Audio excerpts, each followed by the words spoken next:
Olá pessoal, tudo bem? Vamos hoje falar sobre como surgiu o mito, a ideia de diabo. Bom, vamos começar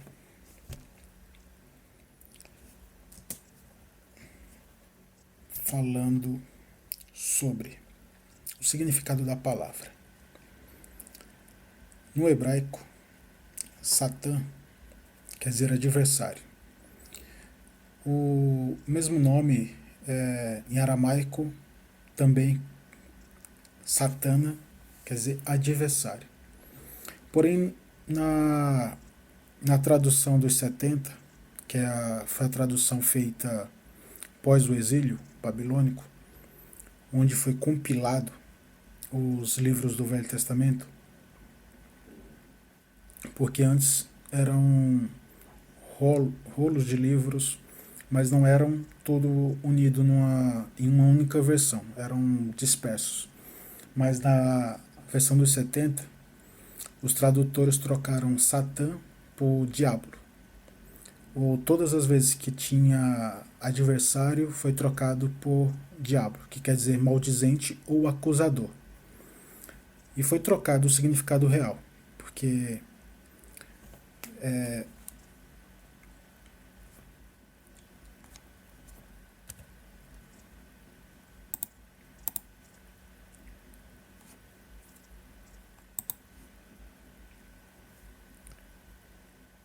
adversário é uma coisa e acusador é outra coisa,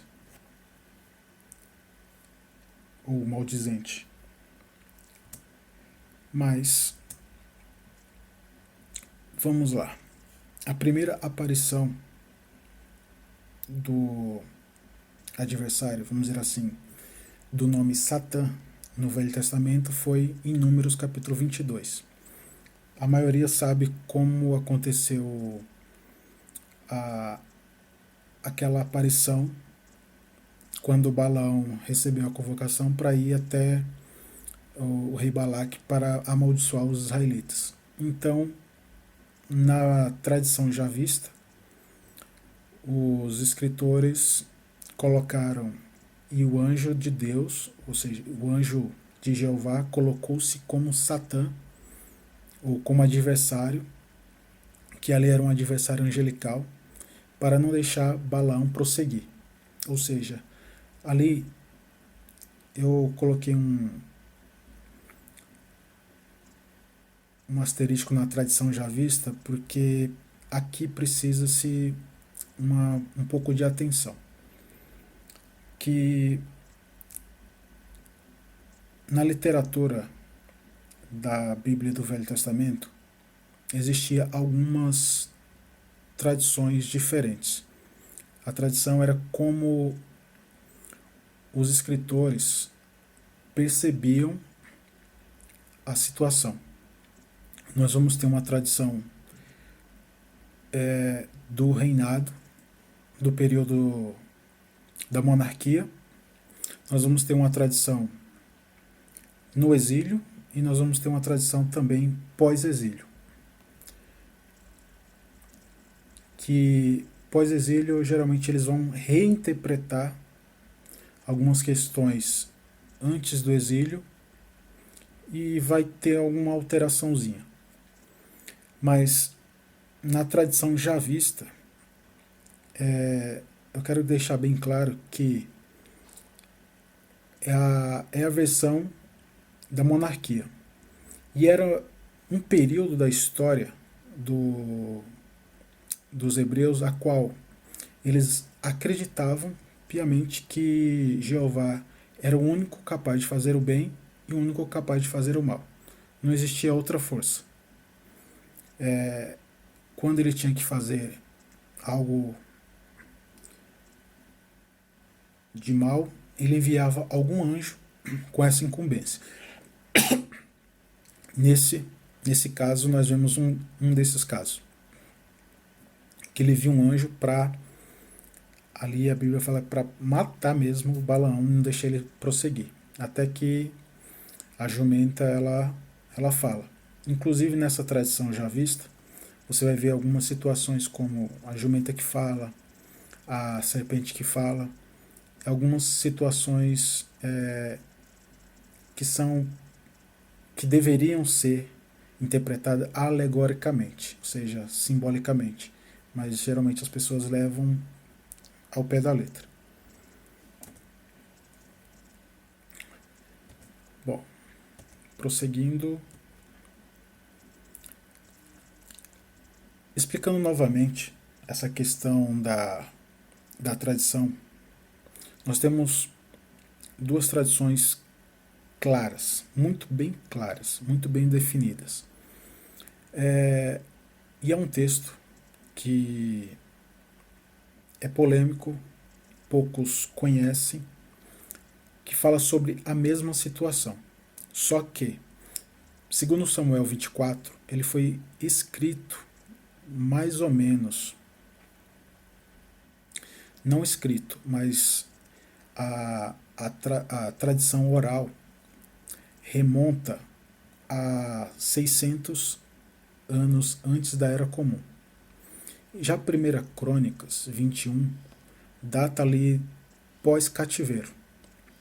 Foi uma reinterpretação de fatos que foram passados oralmente e eles fizeram uma reinterpretação da mesma situação da outra tradição. Nós vemos a tradição javista em 2 Samuel e a tradição eloísta em 1 Crônicas 21. Os dois textos falam da mesma coisa, um período a qual Davi resolve fazer um recenseamento do povo. Ele resolve contar o povo. Só que em 2 Samuel fala que Jeová fez Davi criar o censo. E pouco tempo depois ele ficou bravo, ele ficou nervoso com Davi. Ele resolve castigar Davi por causa do censo. Já na tradição eloísta, que é uma tradição que defende que só Deus faz o bem, unicamente, e quem faz o mal é Satanás, o opositor. Só que nós estamos entendendo que na época no período da monarquia não existia Satanás. Nós vamos entender isso. Satanás ele foi construído com o tempo. Inclusive, Satanás ele não é um nome próprio. Ele é a tradução da palavra adversário. Tudo que era adversário. Se Deus enviava um anjo qualquer para se opor a qualquer situação, esse anjo era tido como adversário, era tido como, na tradução, Satanás. Até mesmo pessoas que se colocavam em oposição a outra era tido como Satanás. Mas, nesse caso, em 1 Crônicas, quem faz Davi fazer o recenseamento é Satanás. Nessa tradição que Deus faz o bem e existe alguém fazendo o mal. Nesse ponto, é o único lugar que é o primeiro ponto onde Satanás é tido como um nome próprio.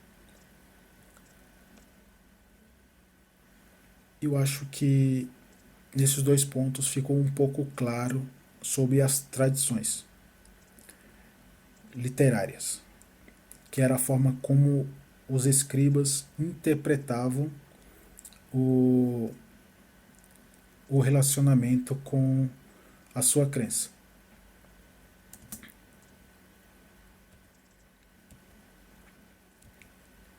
Bom, nós vamos aqui já entrar no período do exílio.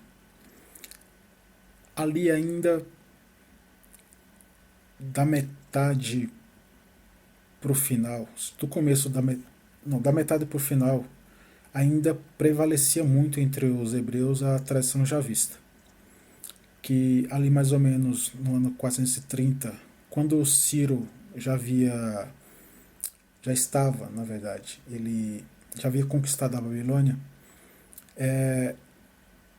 os escribas lá no exílio, eles escreveram a segunda parte lá do livro de Isaías. E é lá a partir do 45 que eles inserem o nome de Ciro como um escolhido de Jeová. Mas você não vai encontrar Satã nesse período. É um período que, inclusive, Jeremias ele fala que Nabucodonosor, antes do exílio, Nabucodonosor seria um instrumento de Jeová para castigar Israel, porque Israel havia se desviado, vamos dizer assim, estava longe de Jeová. E Jeová traz Nabucodonosor como um instrumento seu para castigar o povo. Não havia a figura de Satanás, não existia a figura de Satã nesse período da monarquia. Alguns profetas declaravam claramente que não existia outros deuses, apesar que outras tradições literárias defendem que os israelitas, além de Jeová, eles ainda adoravam outros deuses, principalmente no Reino do Norte, que eles estavam muito próximos ali comercialmente com a Fenícia, com alguns países que adoravam outros deuses. Então eles eram miscigenados na crença. Mas os profetas sempre, Jeremias estava sempre pegando no pé deles para falar, olha, só existe um Deus, os outros não existem, mas o povo, eles acreditavam nos deuses dos estrangeiros. Então por isso que ele fala que Nabucodonosor seria um instrumento para atingir o povo. Ou seja, não existia a figura de um opositor de Jeová, porque ele fazia o bem e o mal. Tanto é que em Isaías, durante ali o final do exílio, os escribas escrevem lá que Jeová cria o bem e faz o mal, cria a luz e faz as trevas. Tipo, é também se eu me lembro, também lá no Deuteronômio, que pertence à mesma tradição javista, fala que ele dá a vida e tira a vida. Ou seja, não existe outra força, só existe ele, segundo a tradição javista.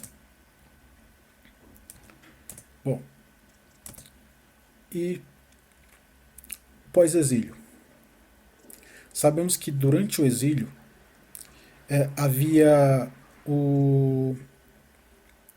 eles foram no reinado do Nabucodonosor, que depois vieram os medos e os persas, Ciro e depois os seus filhos, Dario I e Dario II, com a religião persa, que era o zoroastrismo.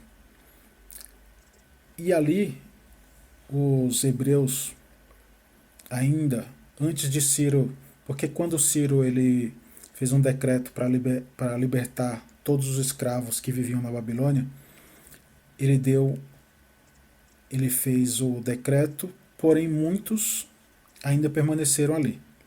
E o decreto ele demora para todos seguirem exatamente. O povo foi liberto e depois de muito tempo, porque ainda eram pobres, demorou muito tempo eles voltarem para sua terra. Então eles tiveram muito contato com a religião zoroastrista. a qual, para alguns que não sabem, existia um Deus único, que era um pai, e um, os dois filhos dele, um Deus bom e um Deus mau, a qual o Deus bom criou todas as coisas e o Deus mau, ele com seus demônios sempre persegue a criação do, do Deus bom. E nesse período, quando eles voltam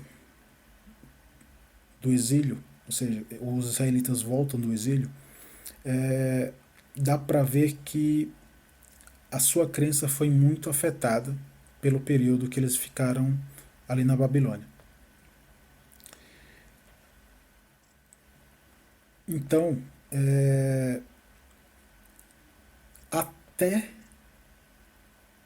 durante o exílio, os hebreus acreditavam que, inclusive hoje até,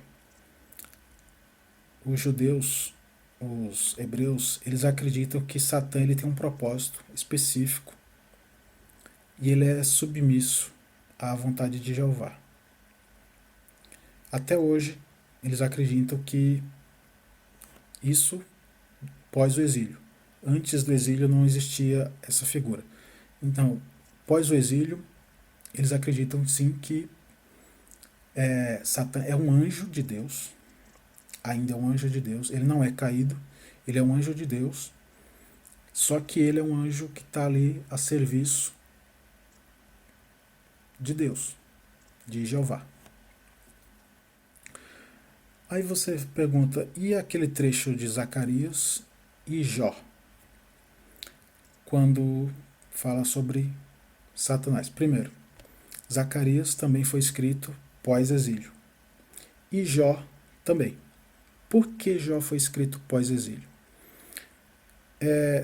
Tem uma questão que, quando eles voltaram do exílio, eles voltaram bem. Só que a crença deles em Jeová estava ainda muito mais forte. Eles eram fiéis. E ali próximo à época dos Macabeus, houve uma grande perseguição da parte de Antíoco Epifânio. E muitos judeus se perguntavam o porquê que o justo sofre. Por que as pessoas que fazem o bem sofrem e as pessoas mal não sofrem? Porque eles estavam vivendo um período de fidelidade. Porém, eles estavam sofrendo. Eles estavam sendo perseguidos de todas as formas possíveis. Então, os escribas resolveram escrever o livro de Jó. Talvez havia uma tradição oral, mas que nunca foi para o papel. Então, naquele período onde o povo se sentia fiel, estava sendo perseguido, sofrendo, foi escrito o livro de Jó. Da mesma forma, Zacarias falando de uma visão, falando sobre que havia visto um grande sacerdote Josué, e havia um anjo de Jeová e Satã como adversário, pronto para acusá-lo. Por isso que aqui, nessa passagem, Satã tanto é como adversário, como é acusador. Aqui na versão dos 70, eles conseguiram fazer uma boa interpretação. Mas, nesse ponto, Satanás ainda como um anjo, um anjo da parte de Deus, da parte de Jeová. E não um opositor direto como o cristianismo o construiu. Porque após isso, vocês vão perceber que durante o cristianismo, eles pegaram uma reinterpretação de alguns textos que não falavam explicitamente. Explicitamente, por exemplo, esses dois textos de Ezequiel 28 e Isaías 14 era uma profecia contra um rei. No caso de Isaías 14 era contra o rei da Babilônia, e em Ezequiel 28 é contra o Tiro, da Fenícia, que não ajudou quando os israelitas foram aprisionados, os fenícios, que eram parceiros comerciais, eles não ajudaram. E eles receberam essa profecia da parte de Ezequiel. Ezequiel estava no cativeiro. Essa profecia possivelmente foi dada lá quando eles estavam no cativeiro. Eles estavam oprimidos e Ezequiel resolveu falar a profecia contra os fenícios, porque não ajudaram Israel quando estava sendo levado para a Babilônia. Então, os dois textos eles falam contra um rei, e não é simbolicamente contra. Os dois textos não falam de um anjo que caiu do céu. Isso é uma reinterpretação, vamos dizer assim, é uma forçagem de barra, está forçando o texto, fazer o texto falar aquilo que ele não está falando. Por isso que aqui há uma interpretação simbólica dupla da parte do cristianismo, porque os próprios, quem escreveu o texto, os judeus, eles não interpretam dessa forma. Eles interpretam que foi realmente a profecia contra os reis daquela época.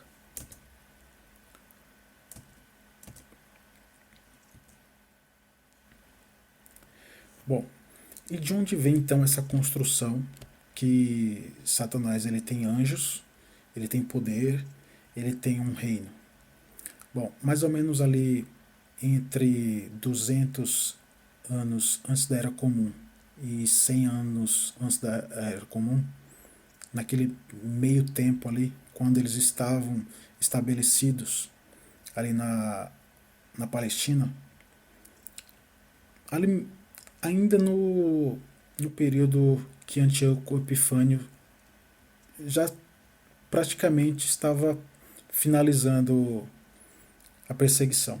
Houve um livro apócrifo chamado Ascensão de Isaías, a qual ele fala de um rei, que é o rei Manassés, que ele começa a explicar por que as coisas às vezes dão errado para as pessoas. Aí ele dá essa explicação, falando: olha, assim como Manassés não serviu ao Deus de seus pais e dedicou a culto a Satanás e a seus anjos e seus poderes, e também na Sabedoria de Salomão, que é outro livro que você vai encontrar na Bíblia Católica, que ele faz referência a Satã, ou tenta encontrar um meio de colocar Satã desde o Jardim do Éden, que é mais uma tradição que vai ser, entre muitos judeus, isso vai pegar.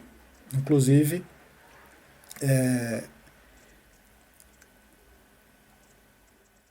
na fundação do cristianismo, eles vão pegar essas referências e vão criar a dualidade. Que Deus é bom, só que quem faz o mal é Satã. Só que isso foi construído com o tempo. Porque na tradição judaica mesmo, essa construção não é real.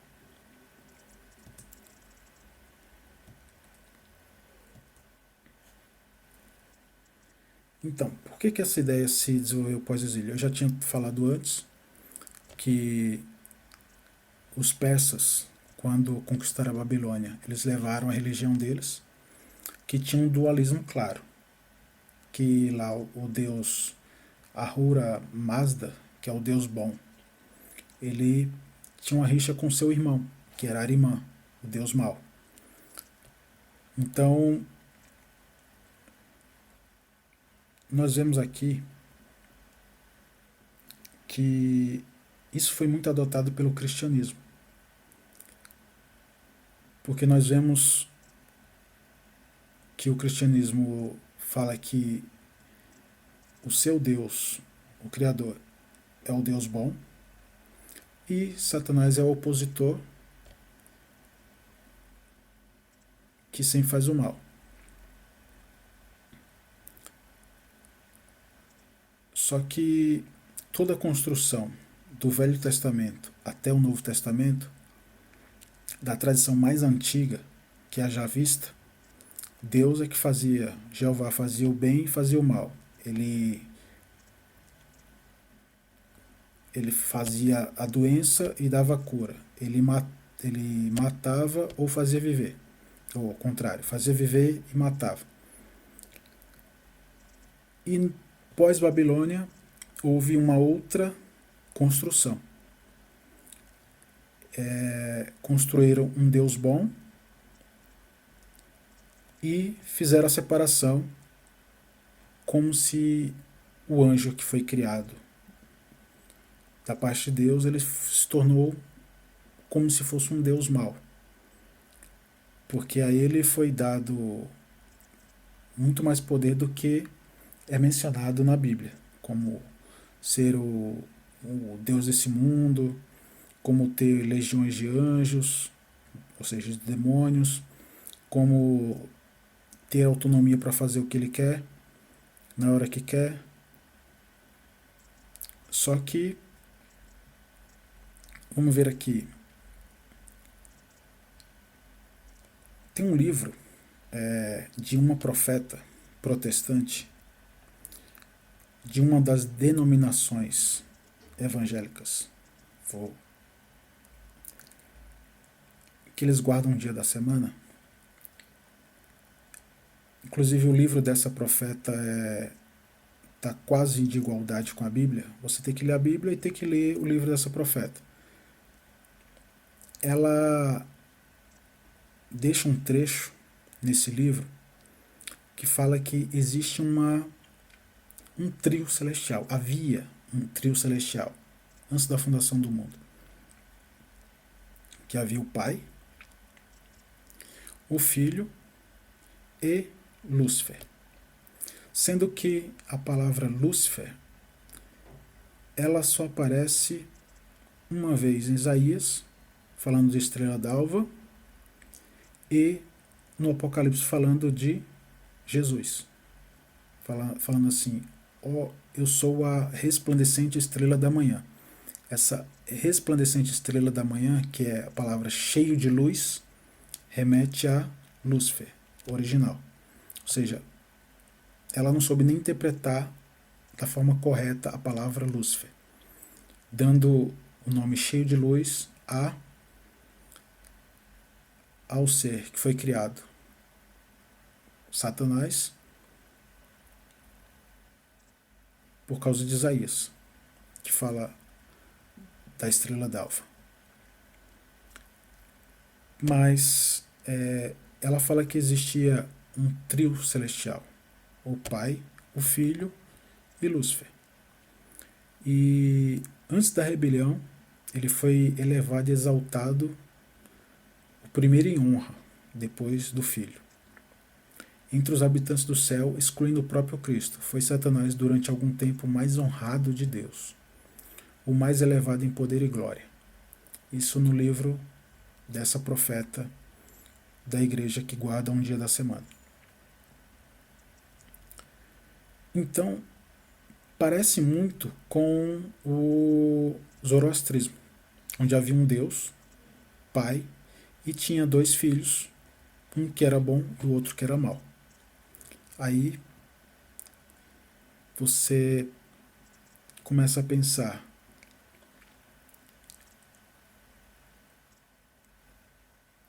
como às vezes eu me questiono assim, eu acho que Lutero ele fez uma coisa muito tenebrosa de trazer a interpretação bíblica para os leigos, porque qualquer um levanta-se como profeta ou como apóstolo e fala que sabe a vontade de Deus.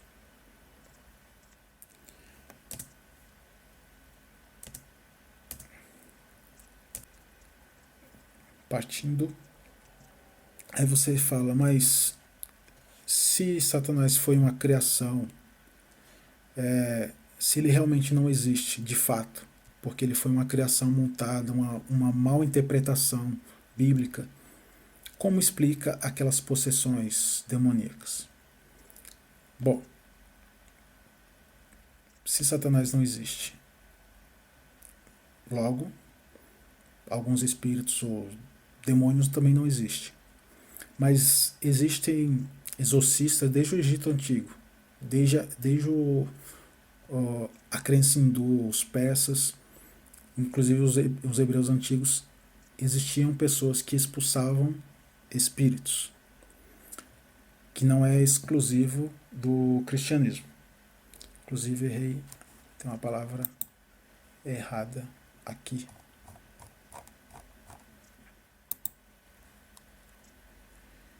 Foi.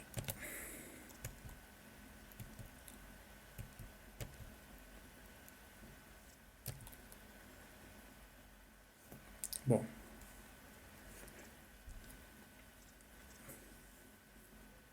mas foi o cristianismo que deu origem aos nomes dos demônios. Isso de fato. Mas quais os principais fenômenos que nós vemos normalmente, que pode ser interpretado como uma possessão demoníaca? Casos de histeria, ataques epiléticos, comportamento esquizofrênico muito grave, quando as pessoas ficam ouvindo muitas vozes, às vezes alucinação visual, às vezes alucinação sinestésica, a pessoa realmente sente a presença ou vultos. Isso também é tido como uma possessão. Inclusive os ataques epiléticos aconteciam muito no período apostólico, as pessoas ficavam caindo, babando. E o clássico, que é o distúrbio de personalidade múltipla, que é uma dissociação mental. Geralmente algumas pessoas que têm o transtorno de personalidade múltipla, ela não compartilha a memória. Ela pode... Ela tem uma personalidade diferente da dela, dependendo do momento que ela está vivendo, e ela não lembra daquilo que a personalidade fez ou falou. Acontece muito em reuniões espiritualistas, onde uma pessoa acha que incorporou um espírito, uma entidade, e ela fala de coisas, ela fala para as pessoas, só que algumas vezes a memória compartilhada, ela sabe o que está fazendo, e algumas vezes ela não sabe o que está fazendo. Quando ela volta para a personalidade padrão, ela não sabe o que aconteceu. E muitas vezes não vai saber mesmo. Há um bloqueio na mente da pessoa. E há questões de hipnose e pessoas sugestionadas. Que isso também é clássico, principalmente no ambiente pentecostal. Porque o ambiente pentecostal, o que seria o fenômeno hipnótico ou sugestionado? No momento que as pessoas vão naqueles cultos, porque se você prestar atenção, a maioria da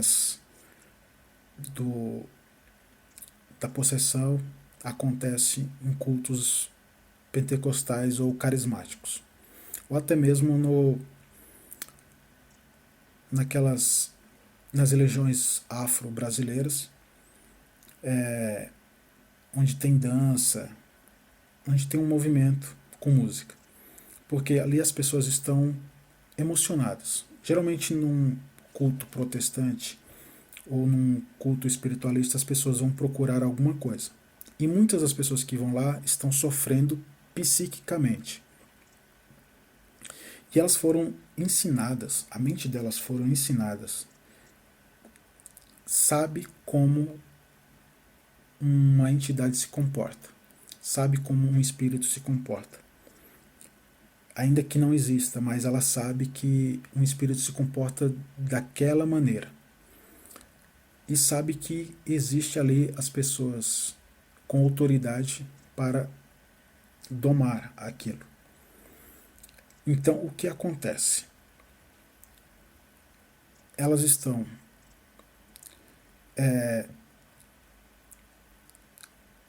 com a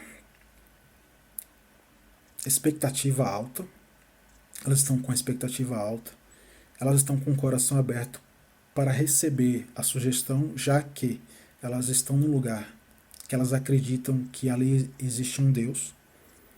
Então, as sugestões, elas entram muito mais fácil na mente subconsciente ou inconsciente do indivíduo, já que eles estão ali com o coração aberto para receber algo. E existe uma pessoa de autoridade, que para elas é uma pessoa de autoridade, que está falando coisas boas, e às vezes está falando que o problema que ela está passando é devido a uma entidade negativa, ou um encosto que está fazendo algo de ruim para ela. Então ela começa a relacionar a situação na mente dela, e ela está num... Isso eu estou falando de uma pessoa normal, não estou falando das pessoas que têm algum transtorno. Não, eu estou falando das pessoas normais agora.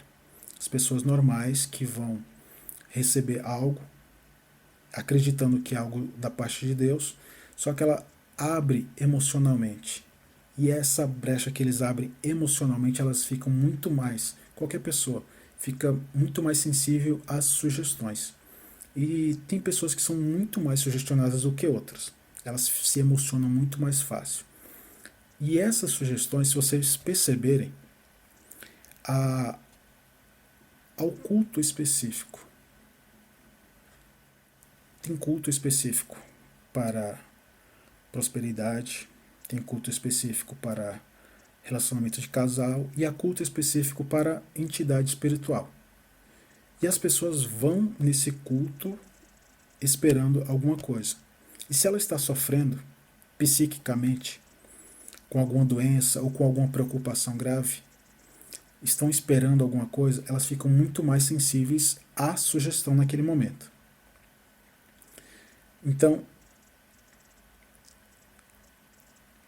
o que a sugestão pode fazer? Ela pode também simular a personalidade múltipla.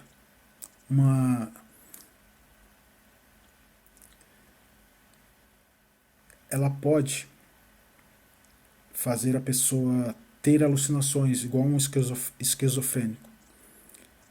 Porque quando você abre a sua mente, através da sugestão, e naquele ambiente contaminado, com várias sugestões de todo tipo, há também questões que algumas denominações falam que algumas pessoas sofrem com doenças por causa dos demônios. Aí uma coisa muito grave que acontece, inclusive eu estava pensando nisso hoje, é que algumas pessoas chegam na igreja ou no culto espírita com dores nas costas, com dores em algum órgão, e o que acontece é, depois daqueles passes, dança, orações, as pessoas muitas vezes têm a sensação que foram curadas. Só que a sugestão hipnótica, ela serve para tirar vários tipos de dor. Você não precisa fechar os olhos ou dormir. A sugestão, ela penetra desde que você preste bem atenção, esteja focado. A sugestão vai funcionar. E a pessoa vai parar de sentir a dor, vai começar a sentir melhor. Só que depois, quando ela for para casa, 2 dias depois, ela começa a fazer aqueles exercícios que não podia fazer, só que ela não está sentindo a dor. E ela nunca passou no médico para saber o diagnóstico. E vamos lá, ela parou de sentir dor na coluna. Ela vai começar a pegar peso, peso, e, e aquele dano que estava ali só vai piorar, piorar, piorar. Depois, quando ela se der conta que o efeito da sugestão, depois de algum tempo, ela vai passar. Se ela não for, se ela não for renovada, ela vai passar. E aquela pessoa vai voltar pior do que estava. Aí tem aquela vacina da religião. Ah, você deu lugar para o diabo e o diabo voltou mais forte. Mas na verdade não. A pessoa não foi no médico, a pessoa não tem um diagnóstico, foi ali receber uma sugestão, se sentiu bem na hora, só que ela não sabe que a doença estava ali. E o que muitas pessoas sabem é que a dor, ela mostra um sinal que você precisa tratar. E muitas pessoas, elas não se tratam. E muitos pastores falam que qualquer doença é possessão demoníaca. E por que que quando eles ficam doentes, eles vão no médico? Eles não chamam outro pastor para orar? Deixa eu pensar.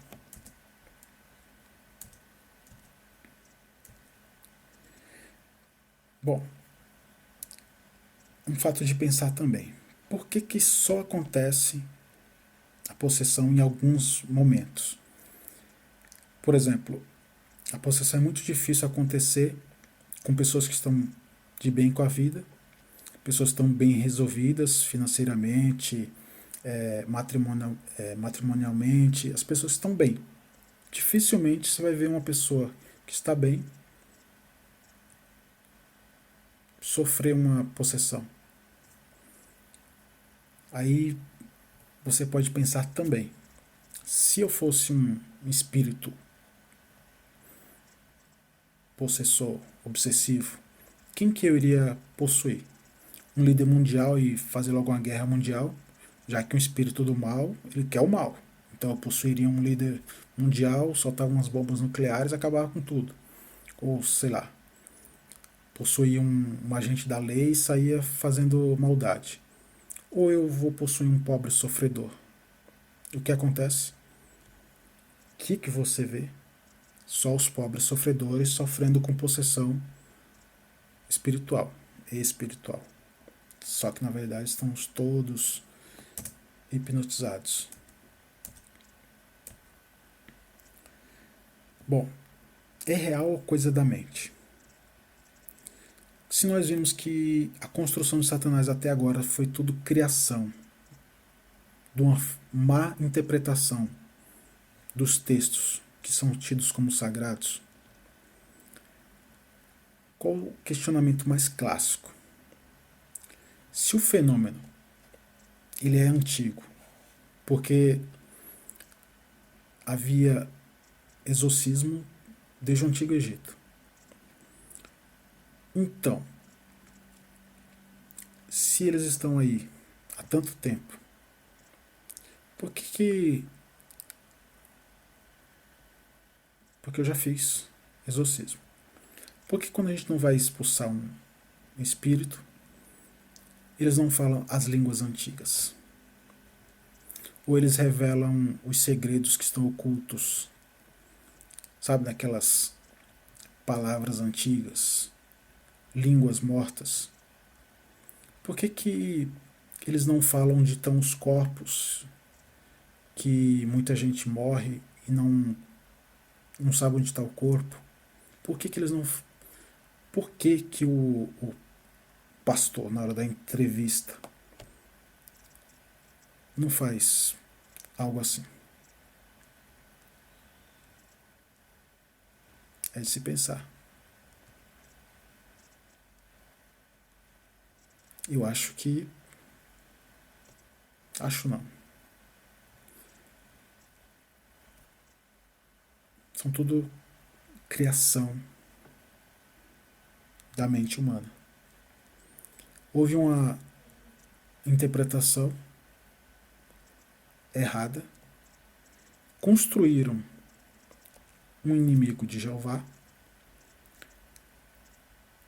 construíram um inimigo do ser humano. Construíram um rival para controlar as pessoas. Porque muita gente sofre com medo, falando que o espírito do mal está na caixa d'água, o espírito do mal está no guarda-roupa, o espírito do mal está embaixo da cama. E muita gente está. Pessoas que não leem, não têm curiosidade de ler. E acreditam. É triste, mas o diabo não existe.